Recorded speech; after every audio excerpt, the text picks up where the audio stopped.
Romans chapter 7, verse 15 through 20. I do not understand what I do, for what I want to do, I do not do, but what I hate, I do.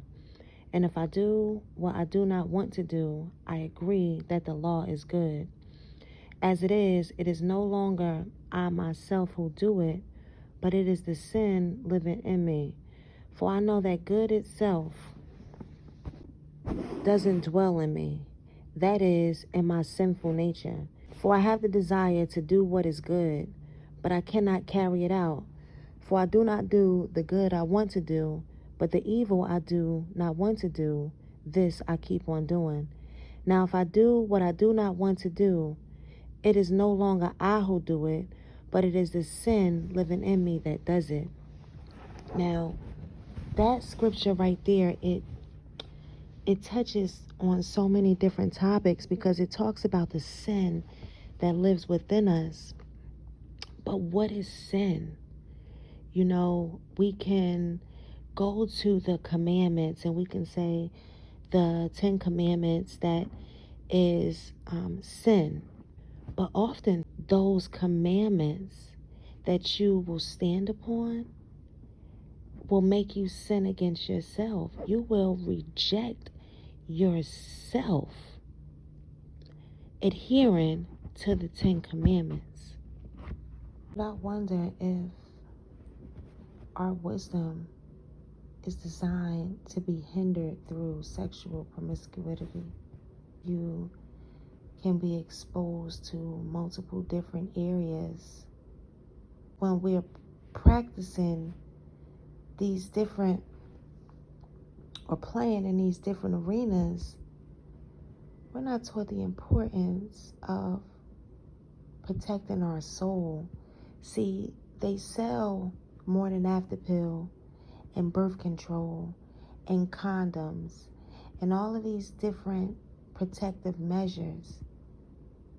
But how do you protect your soul from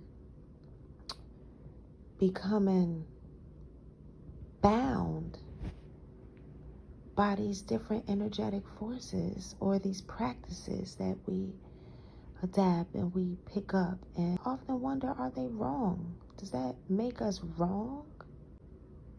Or does that make us human? That's what we are. We're human beings having a spiritual experience. And that's where it falls under be still. Let it be. Beings.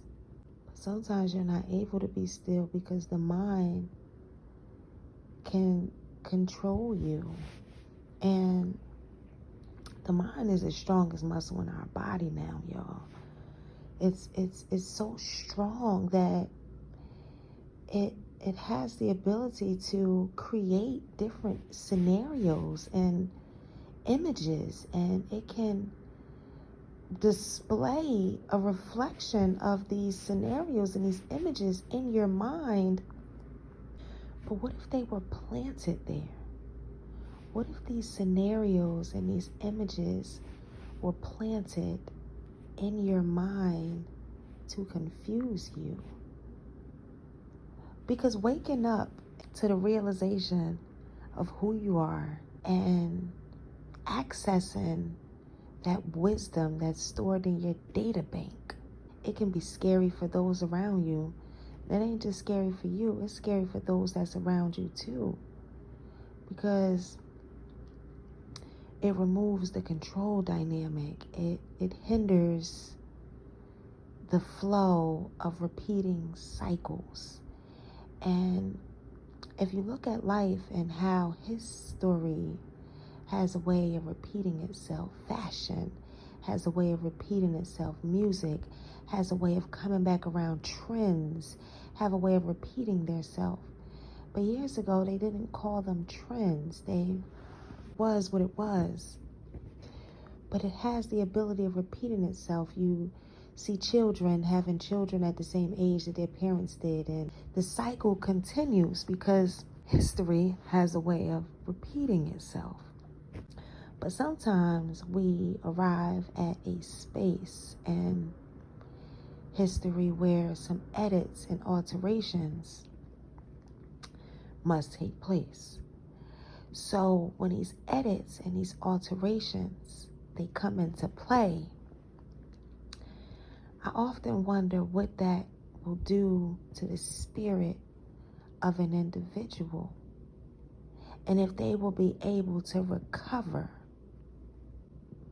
from the awakening to society and the structure that it was founded upon. You know, if you really think about it, these structural dynamics, you know, they were founded upon certain principles, and these principles that they were founded upon and built and established upon, a lot of people can't handle them. They are not prepared for them.